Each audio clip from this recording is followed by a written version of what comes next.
With all the stock market turbulence recently, I thought it was time for a portfolio update and to inspect the damage. I'll also reveal what I've been buying so far this year and my plans for the months ahead. I'll go through each sector in ascending order of performance so far this year. This is not investment advice and I'm simply showing you my own journey. In this fast-moving market, things can change very quickly. All the data you see in this video is correct as of April the 10th, 2025. I make good use of a stocks and shares ISA to help protect against tax, and the platform I use is Barclays Smart Investor. In the renewable energy sector, I have just one company, Greencoat Wind Energy. It's had a dreadful year, down 18% so far. As I go through the slides, this figure shows the average price change for the year so far in the companies I have in a given sector. It's based on the companies I hold and not the industry as a whole. This figure shows the value of my current holding. This figure is the year-to-date price change, and because Greencoat is the only company I hold in this sector, it will be the same as the figure at the top. And finally, here is the dividend yield, which at 9.4% is very high. I have around £8,000 invested in Greencoat, so I would currently expect to receive dividends of around £744 a year. In the retail sector, I have just one company, Tesco. It's down almost 16% at the time of this video. Increased competition and price wars is a concern, but I'm happy to hold for the long term. The dividend is average for a FTSE 100 company at 4%. In the industrial sector, I have two companies, Bunzl and the chemical specialist Croda. Combined, they are down nearly 15%. Bunzl was a fairly recent addition to the portfolio, and Croda has been one of my worst purchases ever. I'll say no more about that one. Now for an ETF, and this one tracks the S&P 500. Its ticker code is IUSA and it's down 12.4% this year. It struggled throughout 2025 and the Trump tariff fiasco has only made matters worse. And yet I've been buying more than ever before in an attempt to capitalise on depressed prices.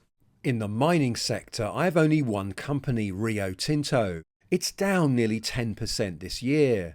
As one of the biggest miners in the world, it's heavily exposed to the global economy, which isn't looking great at the moment. Mining is a cyclical sector, so expect a bumpy ride with this one. In the consumer goods sector, I have three companies and they are down 8% on average. Diageo's nightmare continues. Profits warnings and now tariffs are really creating a perfect storm for the company, which is down 18.7%. Unilever is faring somewhat better, but still in the red.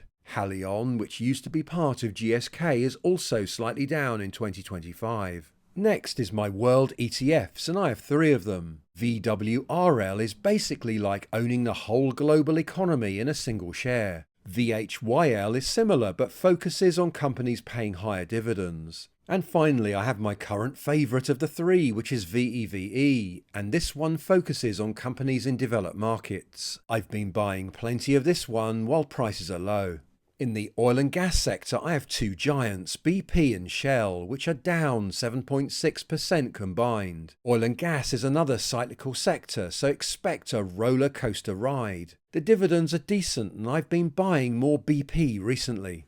In the house building sector, I have just one company, Persimmon, and it's down 4.4% this year. I tend to buy this one on the dips and I'm scaling back into it cautiously. In the pharmaceutical sector, I have two companies, AstraZeneca and GSK. They are both slightly down this year and I'm happy to hold for the long term. Whatever the state of the economy, people still have to buy medicines. In the food and tobacco sector, I have three companies. The sector as a whole is down on average, but these two are faring well in 2025. Decent dividends as well as good share price growth, it's been a great start to the year. Tate & Lyle, on the other hand, has been a disaster. I'd put this one in the same category as Croda, a share I regret buying. Can it make a turnaround? Only time will tell. Perhaps the information technology sector will be in the green. Well, sadly not. It's down 3.2% on average. These two are basically treading water, while Sage has fallen 10%. In the brokerage services sector, I have two companies, IG Group and the London Stock Exchange Group, which are both slightly down this year. And finally, we're in the top 5, and in the utility sector I have 3 companies. National Grid is in positive territory and pays a decent dividend. SSE is in the red, but the dividend is average. United Utilities is also slightly in the red and pays an above average dividend. And number 4 is my final ETF, and this one tracks the FTSE 100. Its ticker code is ISF and gives me exposure to the complete UK large cap index all in one share. It's slightly in the red this year, and I sometimes buy this one when I can't see bargains elsewhere. Number 3 is the insurance sector, and I have just one company, Aviva. At last we have a sector in the green. It's up 6.9% this year, and the dividend is very high at 7.1%. It's been a good year for Aviva. Number 2 is the banking sector, and I have 3 companies. On average, the sector is up 7.5%. Quite volatile times for these two, but Lloyds Banking Group has really performed well this year, up 22%, and also has an above average dividend. And there is no surprise that still the number 1 sector for longer than I can remember is defence and aerospace, up a huge 32.6% this year. BAE Systems is up an incredible 42%. Rolls-Royce is also up significantly, and the big news is that it is finally resuming dividend payments. So what have I been buying recently? With my portfolio now paying over £1,400 in dividends per month, I don't always need to deposit money to buy more shares. My biggest purchases in 2025 have been ETFs, with most money going into the S&P 500. During the recent downturn, I put more into it than I would normally do. Regarding individual companies, I've added to my holdings in Aviva, Barclays, BP and Persimmon. Sage was a new purchase. There have been no sales, as I'm basically a buy and hold investor. Every month I reveal all my purchases, so why not subscribe to the channel to keep up to date on what I'm doing. Now for my plans for the month ahead. I intend to accelerate purchases of the S&P 500 and Developed World ETFs if share prices remain low. I may add more to BP and Persimmon if I see any further weaknesses. If you are finding this video useful, then please give that like button a quick tap. Cash in the portfolio currently stands at just over 1k. Now for the performance so far in 2025. At the end of 2024, the portfolio stood at 512,000. As of the 10th of April 2025, the portfolio stands at 544,000. 19,000 of new money has gone into the platform from wages and savings. Because of the low share prices recently, I've utilised a lot more of my savings to add more money in than I would normally do. These are exceptional times. So my year-to-date gain is £12,646. So despite the stock market chaos, I'm actually up at the time of this video. The percentage net gain is 2.5%. Don't forget, I haven't actually crystallized these gains as I haven't sold anything. I'm simply showing the change in the current value of the portfolio.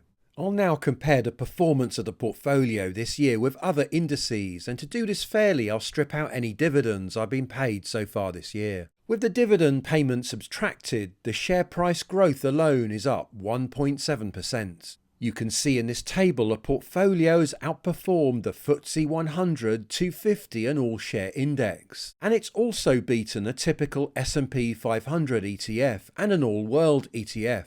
I don't expect to always do this, however, and things can change so quickly in the markets, as we have already seen. Now for my overall performance since I started in 2009. And just a quick reminder that if you are thinking of starting your own investing journey like I have, then Trading 212 will give you a free fractional share worth up to £100 if you sign up using my link in the video description. So what's the overall performance since I started? I made plenty of mistakes in the early days as I was learning the hard way, and all my figures include everything. I try to be fully transparent on this channel. The total amount I put in from my wages since I started is 296k. But I didn't put this all in one big lump sum. I only started with £5,000 at the beginning and then proceeded to drip feed in spare money each month. As you have seen, the value of the portfolio stands at around 544k, giving me a net current gain of 248k or 83.8%. Many investors will have done much better than this, of course, and I'm just showing you my own journey.